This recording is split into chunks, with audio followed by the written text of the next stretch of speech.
All right, so Mehdi Hasan, who has a show on MSNBC, did a fantastic interview with Cedric Richmond, who is part of the Joe Biden administration. And I'm going to tell you some of the details about this guy, Cedric Richmond, because he is seriously one of the most corrupt members of Congress, or was one of the most corrupt members of Congress from Louisiana. And this guy has an extensive history that basically conflicts with everything that he's saying in this interview right here, where Mehdi Hasan is pushing back on him for Democrats' corrupt approach to the COVID relief package and how they basically just gave handouts to health insurance providers through the COBRA program. And this was just really a handout to insurance companies who are ripping people off, and they didn't really get to the core issue, which is our privatized healthcare system. We need a Medicare for all system. Mehdi Hasan supports a Medicare for all system. And just watch this interview, because it's amazing to see not just the rhetoric that Cedric Richmond uses in this clip, but how little he actually understands or seems to care about the problems within our healthcare system, many of which he is a cause of, as we will get to after the clip. So let's go ahead and watch this.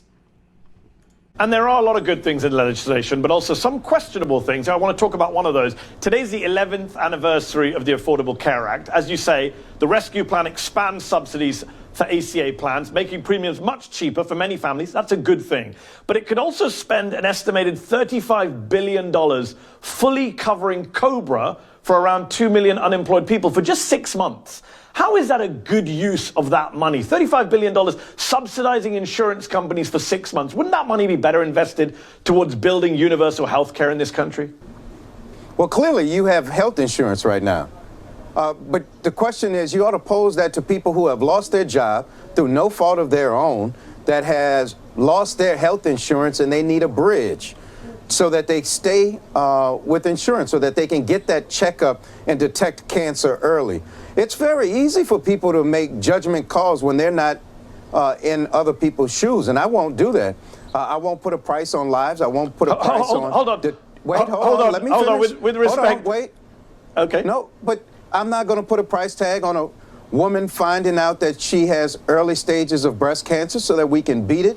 I mean, look, did we rise to the moment? Yes. Did we spend $1.9 trillion? We did. You know why? Because there was $1.9 trillion worth of problems in this country that we were trying to fix. Yes. So, with respect, I just need to push back a little bit.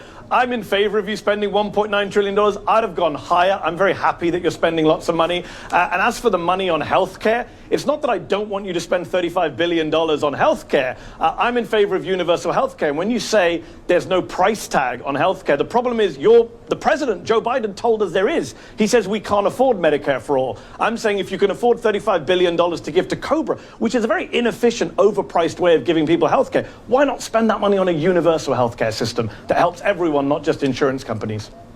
Well, remember, this is a response to a pandemic.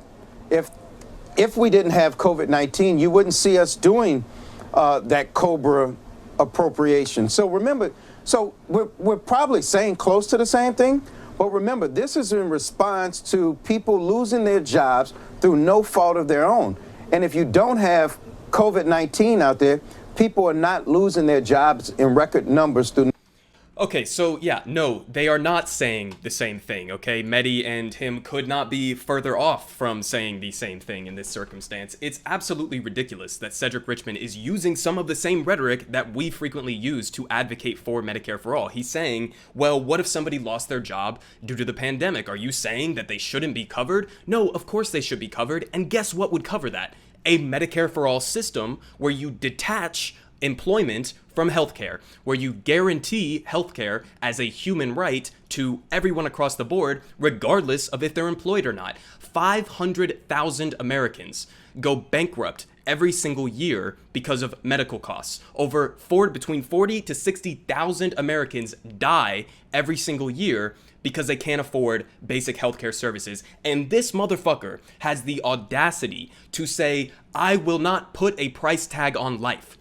You are literally putting a price tag on life if you support privatized healthcare. That is exactly what the fuck you're doing, no matter what else he says in this clip. So for him to portray this as if he's the one trying to protect people who have lost their jobs. Well, okay, yeah, you want to protect people who have lost their jobs in the short term over the course of the pandemic, but what about people who lose their jobs when there's not a pandemic? Should those people lose their healthcare? Should they lose their access to healthcare or their insurance? No, of course they shouldn't. So he's completely refusing to grapple with the underlying issues in our healthcare system while pretending as if he's the populist, while pretending as if he's the one who genuinely doesn't want to put a price tag on life and supports giving people healthcare in a moment like this. And just to give you more of a perspective on who this guy is, okay, he in addition to saying that he has the audacity to say, I won't put a price tag on life, in addition to that, he has the audacity to bring up cancer. He has the audacity to bring up early detection of cancer. Well, let's discuss cancer in your district then that you just came from. So Biden faced backlash this week after naming, this is from obviously months ago,